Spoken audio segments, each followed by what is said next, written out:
รับเข้าสู่ช่องแวร์ฮักเราก็จะมาสรุปเรื่องราวที่ผ่านมาในปี 2020 กันนะครับยังไม่อยู่ใกล้ๆน่าจะได้ใหญ่เท่ากันปี 2020 เนี่ยนับเป็นปีที่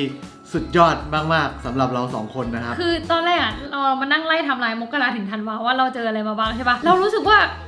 เป็นปีเดียวเหรอวะใครดูคลิปนี้ในปีอื่นๆนะครับก็จะขอให้รู้เลยว่า 2020 เป็นปีที่สุดยอดของโลกนี้แม้แต่นิตยสารไทม์ก็ยังขึ้นปกว่า 2020 แล้วกากบาทค่าคือมันเป็นปีที่ทุกคนแบบบ้าอะไรกันเนี่ยนี่มันปีอะไรกันอะไรอย่างนี้สตาร์ทปี 2020 นะครับด้วยคลิปวิดีโอที่เราไปเที่ยวโอซาก้าซึ่งนั่นเป็นการเที่ยวต่างประเทศครั้งสุดท้ายคือถ้ารู้ว่ามันจะครั้งสุดท้ายเนี่ยจะอยู่แม่งเดือนนึงเลยโอ้โหจะอยู่ให้แบบกินทั่วญี่ปุ่นเลยครับเป็นความทรงจำที่ดีนะครับกับการไปเที่ยวต่างประเทศครั้งสุดท้ายในปี 2020 นะต่อมานะครับเราก็ได้ไปถ่ายโรงงานเลือดของสภากาชาตินี่เป็นคลิปแรกที่เราใช้คำว่าโรงงานกับ Channel Bear Hug นะครับการก็โดนดราม่าเล็กน้อยจากคำพูดไม่ได้เล็กน้อยถล่มหนักเลยเพราะว่าแบบไป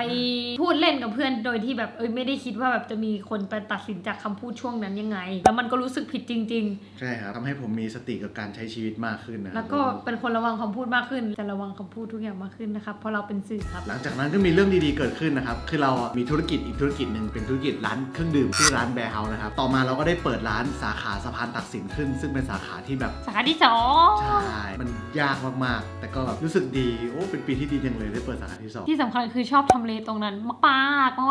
ว่าเป็นที่ที่เราผ่านตอนมัธยมบ่อยๆเว้ยเป็นโอกาสอันดีที่เราก็ไม่รู้เลยว่าจะเกิดอะไรขึ้นกับสาขานี้ในไม่กี่เดือนถัดมาในปีนี้เราก็ได้ถ่ายคลิปกับดาราเป็นครั้งแรกด้วยนะครับก็คือพี่มาริโอแล้วก็น้องฟรังนั่นเองแล้วพี่มาริโอคือเป็นคนเนิร์ดมากเป็นคนที่จริงจังกับของเล่นของสะสมเขามากๆน้องฟรังก็เนิร์ดเนิร์ดแบบเรียนดีมากเก่งมากฉลาดมากหรือจริงๆแล้วชแนลเราดึงดูดคนเนิร์ดอินดี้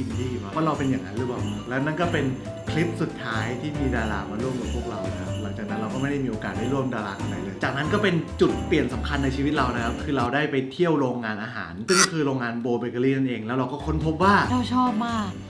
คือชอบไม่แพ้กับการรีวิวอาหารเลยมันเหมือนไปทัศนศึกษาคนหาความรู้ได้ความรู้แล้วก็แถมได้กินของอร่อยด้วยจากโรงงานนั้น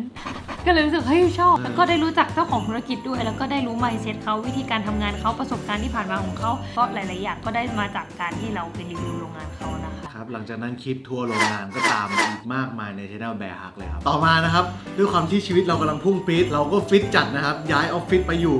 True Digital Park เหตุผลเลยคือ BTS ผ่าน Facility ดีมีห้างอยู่ข้างล่างแล้วสวยมากสวยจริงๆเป็นออฟฟิศที่แบบสุดยอดสวยงามอันนี้ก็เป็นจุดเปลี่ยนที่เราแบบได้มีออฟฟิศเฮ้ยปกติคือออฟฟิศเราคือแบบบ้าน แล้วคือเรามีออฟฟิศจริงจังครั้งแรกมันก็รู้สึกดีที่ว่าเรารู้สึกว่าเราเมเนจเวลาในการทำงานบริษัทแบร์เฮาส์ง่ายขึ้นต่อมาความฟิตของพวกเราในปี 2020 ก็ไม่จบเพียงเท่านี้นะครับเราก็ได้เปิดสาขาร้านเครื่องดื่มเราเพิ่มก็คือสาขาเอสพนารัชดาซึ่งเป็นสาขาที่แพงที่สุดในชีวิตที่เราได้เคยลงทุนมาเลยนะประมาณมากกว่าเบนที่เราให้ปาคือเราให้เกียรติห้างครับคือห้างให้เกียรติเราอยู่ข้างหน้าเรารู้สึกขอบคุณมากๆเราไม่เสียใจที่เราได้ลงทุนมันไปเลยนะครับเฮ้ยอยู่หน้าห้างด้วยรถใครผ่านรัชดาต้องเห็นแบร์เฮาส์ใช่ไหมก็เลยลงทุนเยอะจัดปลัดบอกเลยและในเวลาไล่เรียกต่อมาเราก็เปิดสาขาเป็นท่านพระราม9นะครับเป็นสาขาในห้างสาขาแรกของแบร์เฮาส์นะคะพอสร้างสาขาพระราม9เสร็จใช่ไหมอีกประมาณอาทิตย์2 อาทิตย์ก็ล็อกดาวน์ประเทศค่ะแปลว่าห้างทุกห้างก็คือปิดหมดเป็นการปิดห้าง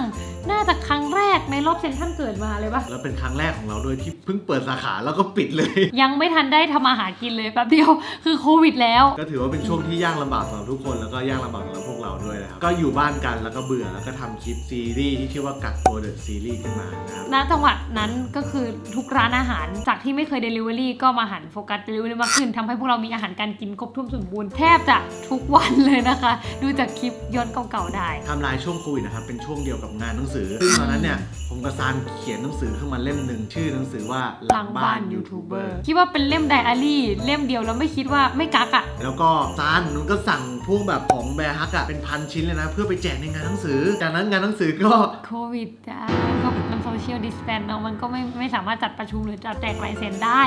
ทำให้ของทั้งหมดก็คืออยู่ข้างล่าง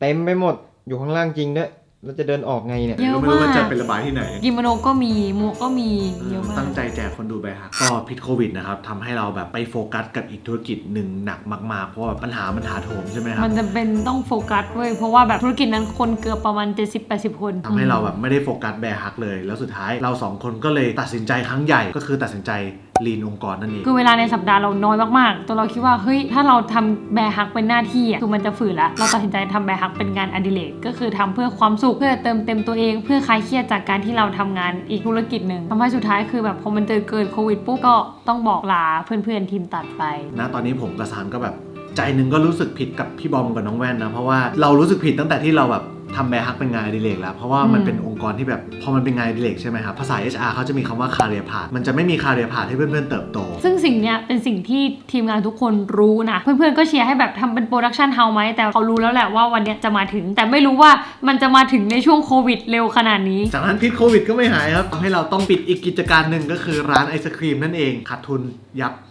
แต่ก็ไม่ได้เสียใจอะไรนะครับเพราะว่าทุกคนก็โดนกฎเดียวกัน ก็ถือว่าได้พยายามแล้วแหละแล้วก็น้องเขาก็คงไม่รอดกับพวกเราจริงๆอะไรเงี้ย ทุกอย่างอยู่ในคลิปวิดีโอปิดร้านไอติมนะคะ ความรู้สึกแล้วก็ทุกสิ่งที่ได้รับการเรียนรู้มาก็คืออยู่ในคลิปนั้น ต่อมาหลังจากโควิดเริ่มซาลงนะครับเราก็ได้ออกไปหาความรู้อีกครั้งโดยการที่ไปโรงงานที่เราฝันใฝ่อยากจะไปหาก็คือโรงงานน้ำเต้าหู้โทฟูซังแล้วก็โรงงานฟักทองทอดกรีนเดย์ เป็นโปรดักที่ซานชอบทั้งสองอย่างเลย ต่อมานะคะพวกเราก็ได้ลงคลิปที่เราไปเที่ยวญี่ปุ่นค้างกันไว้ก่อนโควิดก็คือเราได้ไปสวนส้มญี่ปุ่น เป็นสวนส้มยูสุที่ญี่ปุ่นนะคะ ก็พวกเราได้ออกเมนูใหม่ในร้านแบร์เฮาส์ซึ่งเป็นเมนูชาใสที่ภูมิใจที่สุดในชีวิตคือมันจะพูดว่าดีเองก็รู้สึกไงไปลองชิมกันทุกคน คือมันดีมากมันดีที่มันไลท์มันสดชื่นมันกินแล้วมันแบบมันมีกุ้มกำมันมี texture มันเปรี้ยวหวานมันดี มันเป็น อะ ยูสุสดเว้ยซึ่งแบบบางร้านมันจะใช้เป็นไซรัปกับแต่งกลิ่นยูสุใช่ป่ะแต่ของเราคือแบบเราไปเห็นไงว่าญี่ปุ่นเขาแบบคั้นน้ำส้มสดแล้วใส่ขวดมาให้เราก็เลยเป็นเมนูที่แบบภูมิใจแล้วเมนูเนี้ยก็กลายเป็นเมนูขายดีอันดับท็อปของร้าน เป็นชาใสที่ขายดีที่สุดนะคะ จากนั้นนะคะพิษโควิดก็ทำให้ใบชาที่เราสั่งจากต่างประเทศมีของขาด เพราะว่าช่วงนั้นก็คือแบบปิดประเทศบ้างอะไรบ้างทำให้แบบใบชาที่เราใช้จากต่างประเทศเป็นประจำก็ส่งของไม่ได้ ของมันขาดเราก็เลยต้องไปหาวัตถุดิบไทยมาใช้ ก็ไปเจอชาของจังหวัดเชียงรายที่แบบเฮ้ยแม่งเจ๋งกว่าต่างประเทศเยอะเลย เจ๋งที่ว่าเขาดูแลรักษาสิ่งแวดล้อมไปด้วย รักษาป่ารสชาติก็ได้ ชาก็เข้มคือทุกอย่างมันแบบเราในบ้านเรามีของดีขนาดนี้เลยเหรอทำไมเราถึงมองข้ามไป ข้อดีของโควิดคือทำให้เราอะได้หันกลับมามองวัตถุดิบของไทยมากขึ้น แล้วแบบไทยเป็นประเทศที่อุดมสมบูรณ์จริง ๆ ด้วย พูดถึงความอุดมสมบูรณ์ของประเทศไทยนะครับเราก็ได้รู้ว่าประเทศไทยเราเนี่ยผลิตถั่วและญี่ปุ่นส่งออกญี่ปุ่นด้วยนะเราก็ได้ไปโรงงานในฝันที่เราอยากไปนะครับก็คือโรงงานลาโคนั่นเองเป็นโรงงานที่เราชอบมาก ดูแลอร่อยมากชอบมาก โรงงานนี้สำหรับเราคือสุดมากเพราะเขาอะดูแลตั้งแต่ต้นน้ำเลยอะดูแลตั้งแต่การปลูกดิน ทุกอย่างคือแบบต้นน้ำจริงๆอะแม้แต่น้ำในลำธารก็ขุดเอง เจ๋งอันนี้เจ๋งจริง อันนี้ ชอบแล้วเราก็ถึงเวลาที่ซานรอคอยครับก็คือการ ทำเลสิกจ้าไม่อยากใส่แว่นแล้วว่ามันอึดอัดหรือบางทีเราใส่แว่นแล้วเราชอบเป็นสิวตรงนี้เว้ย2 อันที่เราใส่แว่นอะกลัวมากเป็นคนที่กลัวการทำอะไรแปลกปลอมบนร่างกายมากแล้วแบบตัดสินใจไปทำเลสิก แต่หารู้ไหมว่าจริงๆแล้วอ่ะคนดูหลายคนก็ชอบสาวแว่นจริงไม่จริง ครับ ไม่เป็นไรฉันชอบตัวเองที่ฉันไม่ใส่แว่นฉันพอแล้วใครจะชอบฉันไม่ชอบฉันไม่เป็นไร สาวแว่นเดอะเบสครับ ครับ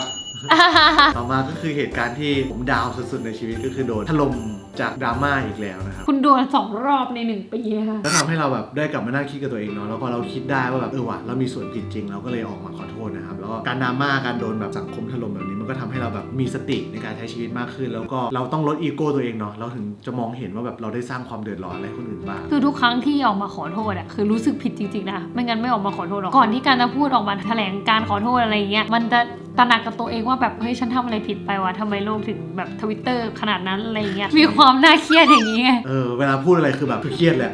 ะเครียด ก็มีคอมเมนต์หนึงเว้ยแกพี่การหน้าเหมือนจะตายแล้ว เครียดจริงๆคือกลัวการถ่ายคลิปไปเลยครับ จริงอันนี้มันกลัวจริงๆอะ คือการเติบโตอ่ะเราก็ต้องปรับตัวกับโลกให้ได้อ่ะ เพราะเราเป็นสื่อค่ะ เราต้อง ใช่ ไม่ลืมว่าเราทำหน้าที่สื่อ หลังจากนั้นในอีกธุรกิจหนึ่งของเราก็ได้ทำ MV นะครับซึ่งเราก็แบบได้นักร้องที่เราแบบชอบที่สุดในฝันมาร้องก็คือ วัชราวลีแต่ที่สำคัญคือชื่อเพลงคือความสุขแล้วลูกของพี่ป๋องวัชราวลีก็คือชื่อว่าน้อง ความสุขร้านขายชานมไข่มุกนางเอกก็เลยชื่อ ไข่มุก พระเอกโคตรเท่ชื่อ เป็ดขอบคุณมากคือทุกคนแบบช่วยเหลือเราเยอะมากๆขอบคุณทุกคนตั้งแต่นักร้องไอ้เป็ดแล้วก็น้องไข่มุกสุดน่ารัก ทำไมมึงเรียกไอ้เป็ดวะ น้องเป็ดสุดหล่อแล้วก็น้องไข่มุกนะคะขอบคุณจริงๆพี่ปั๊มด้วย พี่แกไม่คิดตังค์แปลกมากเลยแกช่วยแล้วแกก็บอกว่า เดี๋ยวไปคอนเสิร์ตพี่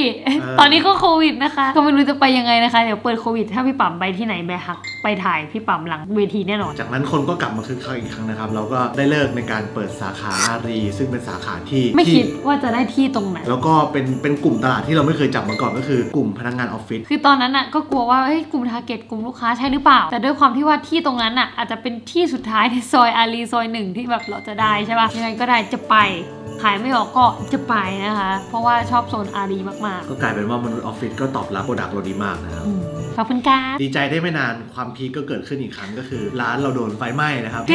แกไม่คิดเลยนะพอมาไล่ทำลายชาติทำไมชีวิตเราเป็นแบบปึ๊บปึ๊บปึ๊บปึ๊บก็แบบมันเป็นไดนามิกมากอะแล้วมันก็มีสีสันไปอีกแบบนึง ครับแต่ความฮาคือไฟไหม้เนี่ยทำให้ซานเนี่ยเครียดไปถึง 10 นาทีเฮ้ยจำได้ว่าตอนแรกตอนรู้คือแบบเครียดมากพอรู้ว่าไม่ได้ลามไปถึงเพื่อนบ้านอะมันเป็นอะไรที่แบบดีใจสุดๆไปเลยอะเพราะว่าถ้าเกิดมีใครเป็นอะไรไปเราไม่รู้จะรับผิดชอบยังไงเราต้องไปกราบขอโทษลูกหลานเขายังไง พ่อแม่เขายังไงในความโชคร้ายมันก็คือความโชคดี ไฟไหม้นะครับทำให้เราได้รู้ว่าปีนี้เป็นปีที่ดีที่สุดในชีวิตพวกเราแล้วเพราะว่าต่อให้มนุษย์ต่างดาวบุกตอนนี้เราก็เหมือนโดนฉีดยาชานะครับไม่รู้สึกว่าแบบจะมีอะไรแปลกไปกว่านี้ เราคิดว่ามันก็คือการเสริมภูมิคุ้มกันนะเหมือนเราจะป่วยอะเราก็ต้องมี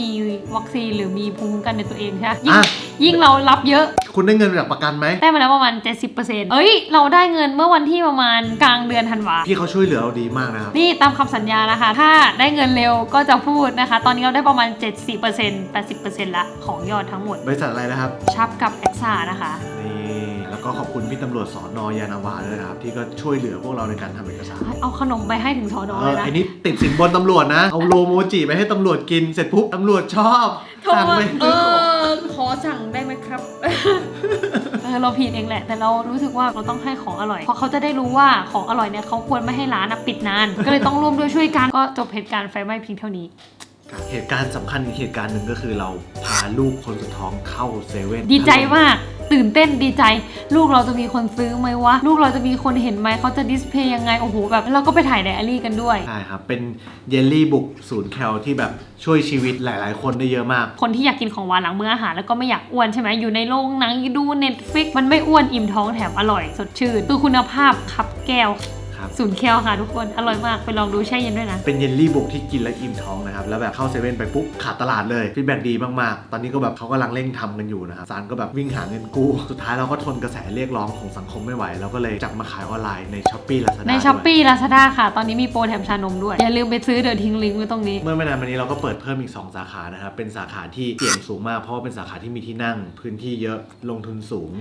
137 ตารางเมตร สาขาซีคอนแล้วก็สาขาฟิวเจอร์พาร์ค Future Park รังสิตนะครับเป็นสาขาที่ลงทุนสูงทั้งคู่เพราะว่าร้านสวยมากๆแล้วก็มีที่นั่ง ซึ่งตอนเนี้ยคือเอาจริงๆ เงินหมดคลังละแต่ว่าดีลกับห้างไว้มาตั้งนานแล้วไงเราก็แบบต้องเปิดตามไทม์ไลน์ให้ได้นะครับหมดเนื้อหมดตัว คือเพ ไม่ ราะว่า เหลือเงินเก็บแล้วนั้น เพราะว่าไฟไหม้ด้วย แล้วก็มันเป็นค่าใช้จ่ายที่แบบไม่ฉุกเฉินที่ไม่ได้กันไว้ก่อน สุดท้ายลูกค้าก็ตอบรับสาขาเหล่านี้ดีมากๆนะครับไม่คิดว่าสาขาแบบเหล่านี้ที่เปิดในต่างจังหวัดในถิ่นที่แบบไม่ได้อยู่ในตัวเมืองอะจะแบบฟีดแบ็กได้ดีขนาดนี้ สุดท้ายเหตุการณ์สำคัญที่สุดของชีวิตพวกเราก็คือการจากไปของซิรินะ เฮ้ยมันยังไม่ตาย อะไรอคือเคสเนี้ยซิริมาขอลาออกเอง อืม เพราะว่าชีวิตเราอะ5 วันไปอยู่กับอีกธุรกิจหนึ่งแล้วอีก2 วันเสาร์อาทิตย์เราก็ต้องทำคลิปแบร์ฮักอะไรอย่างเงี้ยครับตัวซิริเองเขาก็มีครอบครัวใช่ไหมเขาก็อยากจะได้เวลาที่แน่นอนชัดเจนเป็นเวลาอะไรอย่างเงี้ยภรรยาของเขาก็คือทำงานเป็นเวลา แล้วหยุดเสาร์อาทิตย์อะ หยุดเสาร์อาทิตย์ เราก็เข้าใจซิริก็แบบเวลาไม่ตรงกับพวกเราซิริมีความฝันว่าซิริอยากจะเปิดบริษัทของตัวเองเขาก็เลยแบบขอลาออกเพื่อไปลองกับที่อื่นๆไปหาความรู้อะไรอย่างเงี้ยเราก็แฮปปี้นะ จริงเพราะว่าถ้าอยู่กับแบร์ฮักอย่างเดียวแล้วก็ไปทำธุรกิจตัวเองเราคิดว่าค่อนข้างอันตรายคนเราอะต้องผ่านประสบการณ์เยอะมากๆอะเพราะว่าพวกเราก่อนที่จะเห็นว่าเฮ้ยทำไมทำร้านแบร์เฮาส์สำเร็จวะเราปิดไป3 บริษัทนะทุกคนต้องสะสมประสบการณ์อะคนเราก่อนจะเติบโตมันก็ต้องล้มมันก็ต้องผิดพลาด หลายคนอาจจะสงสัยว่าเฮ้ยทำไมลีนองค์กรซิริลาออกแล้วยังรับคนตัดมาเพิ่ม ตอนนี้คนตัดแบร์ฮักก็คือน้องเจมส์นะครับคนนี้นั่นเอง ในโผล่มาสิกระโดดเข้ากล้อง1 2 3เนี่ยน้องเจมส์คนนี้นะคะเป็นสมาชิกใหม่ ใช่แต่ว่าสัญญาจ้างคนละแบบกับทีมงานที่ผ่านๆมานะครับเพราะว่าเจมส์เนี่ยจะทำงานอยู่ในบริษัทอีกบริษัทหนึ่งซะส่วนใหญ่เป็นสัญญาจ้างแบบอยู่ตรงนั้นไปเลย แล้วก็จะมีงานอื่นๆฟีดเข้ามาไม่ได้เป็นสัญญาจ้างของแบร์ฮักสรุปก็คือน้องเจมส์ทำงานหลักๆอยู่ที่อีกบริษัทหนึ่งแบร์ฮักคือแบบงานเสริมของน้องเจมส์ออกไปได้แล้ว ใครชอบก็ติดต่อได้นะมันโสด สรุปนะครับในปี 2020 ก็เป็นปีที่มหาโหดสำหรับทั้งการทั้งซานนะครับเงินเก็บที่เราเก็บมาทั้งหมดในชีวิตเกลี้ยงกับการลงทุน เรารู้สึกว่ามันเป็นอะไรที่สนุกมาก แต่เราเหมือนนั่งรถไฟเหาะตลอดเวลา หรือเหมือนอยู่บนลู่วิ่งที่กด10ตลอดเวลา เชี่ยหันมาดูอีกทีมันไปไกลก็จริงแต่แบบ โหสภาพเศรษฐกิจมันเป็นแบบเนี้ยแต่เราแบบขยายเอานะครับเพราะว่าเรามีเป้าหมายเรามีความฝันเราสองคนได้รู้แล้วว่าเราสร้างบริษัทเราเกิดมาเพื่อ อยากทำให้โลกน่าอยู่ขึ้นด้วยของอร่อยค่ะ นี่ เฮ้ยจริงๆ มิชชั่นของท่าน CEO เลย เพราะว่าตื่นมาคือถ้ารู้ว่าแบบเฮ้ยมีเศษหมูอยู่แล้วพรุ่งนี้จะทำอะไรกินเนี่ยคือแบบมันจะตื่นเช้าเลยอะยิ่งกว่านาฬิกาปลุกอะคือจะตื่นก่อนนาฬิกาปลุก ทั้งตัวร้านแบร์เฮาส์นะครับแล้วก็ตัวน้องซันสูที่เข้าเซเว่นนะครับทั้งหมดทั้งมวลล้วนเป็นของอร่อยที่ซันชอบแล้วแบบที่ทำให้ พู เขา ดอย่างนี้ดีไหมเนี่ย เป็นตัวที่ทำให้เขารู้สึกอยากจะมีชีวิตอยู่ ใช่เรารู้สึกว่าของพวกเนี่ยมันเติมเต็มคนบางกลุ่มให้มีความสุขได้แล้วกันเราจะไม่พูดว่าคนทุกคนเพราะว่าคนเราอะชอบของอร่อยที่แตกต่างกัน แต่เราเชื่อว่าของทั้งหมดที่ออกมามันเติมเต็มความสุขให้กับคนได้ ใช่ครับยังไงความฝันของพวกเราก็เป็นเหมือนเดิมนะครับคือเราอยากนำโปรดักต์ของคนไทยไปขยายไปให้ทั่วโลกให้ต่างชาติได้กิน แล้วก็แบบทำให้โลกน่าอยู่ด้วยของ อร่อย ขอบคุณคนดูแบร์ฮักมากนะครับที่ติดตามพวกเรามาตลอดตั้งแต่ตอน 6 ปีที่แล้ว ใช่ 4 ปีที่แล้ว อยากขอบคุณคนดูทุกคนจริงๆที่สนับสนุนทุกอย่างของเราไม่ว่าเป็นร้านหรือเป็นขนมที่อยู่ในเซเว่นตอนนี้ก็อยู่ในช้อปปี้ลาซาด้านะคือแบบขอบคุณจริงๆ ปี 2021 นะครับเราก็ไม่รู้ว่า Channel Bear Hug จะไปทางไหนต่อนี่คือไร้คำตอบจริงๆ เพราะว่าตากล้องกับไว้มีน้องเจมส์ก็มาเด็กฟูลไทม์กับที่นี่นะครับแล้วก็เราก็เหลือกัน 2 คนแล้วไงต่องานก็เยอะ แต่เราไม่เลิกทำคลิปแน่นอนไม่ต้องห่วงนะครับไม่เลิกแน่นอน การสัญญาก่อนอีตัวนี่แหละไหนเอาพิมพ์ก้อยมาฉันสัญญานะคะฉันสัญญานะคะว่าฉันจะแบบไม่เลิกถ่ายคลิปแน่นอนสัญญาด้วยการนิ้วก้อยอยู่ไหนอยู่ไหนใกล้กัน ไม่คือผมมีความคิดอยากจะเลิกทำช่องมาสักพักแล้วแหละเพราะว่าผมเครียด เพราะการอ่ะเป็น perfectionist ใครรู้จักโลกนี้บ้างลองไปเซิร์ช Google ดูนะคือมันเป็นคนที่หู1 คลิปอ่ะไม่รู้ตรวจกี่ดราฟต์คนตัดจะเก่งแค่ไหนแม่งก็จะมีแก้เว้ยมันเป็นคนที่แบบคิดเยอะ perfect ทำงานดี แต่ว่าก็จะมีความเครียดแบบดูหน้ามัน ต้องย้ำว่าไอ้เหี้ยงานอดิเรกนะเว้ยงานอดิเรกเราต้องมีความสุขเราให้ความสุขกับคนดูตัวเราเองต้องมีความสุขก่อนไม่งั้นเราจะเอาความสุขไปให้ใครได้ถูกไหมเพราะฉะนั้นสัญญารีบทำตัวเองให้มันหัวว่างๆแกก็สัญญาซะเดี๋ยวนี้สัญญา ปีหน้าก็เดี๋ยวมาหาจุดสมดุลในชีวิตกันอีกรอบหนึ่งว่าจะเป็นยังไงนะ ฉันสมดุลแล้วฉันจะทำแบร์ฮะเมื่อไหร่ที่เราเจอจุดสมดุลเดี๋ยวยังไงมาเจอกันอีกนะจ๊ะบ๊ายบาย ปีหน้าเปลี่ยนแกเป็นคนถือกล้องกับเป็นครีเอทีฟแทน โอ้สงสารคนตัดเลยว่ะเฮ้ยหัวเราะแบบเขาว่าไงวะเฮ้ยฉันเป็นตากล้องให้ KNN มาก่อนนะเว้ยถ้าไม่มีตากล้องแบบฉันเนี่ยจะบอกให้ว่า KNN ไม่เกิดหรอกเอ้าไปไหนแล้วเนี่ยอยู่ บ๊ายบาย จะเจอเธอทุกวันเพราะคิดถึงเธอทุกวันอยากจะหยุดเวลาเอาไว้ที่ตรงนั้นช่วงเวลาที่แสนดีช่วงนาทีที่เรานั้นได้อยู่ใกล้ๆกันจะรู้ไหมฉันมีความสุข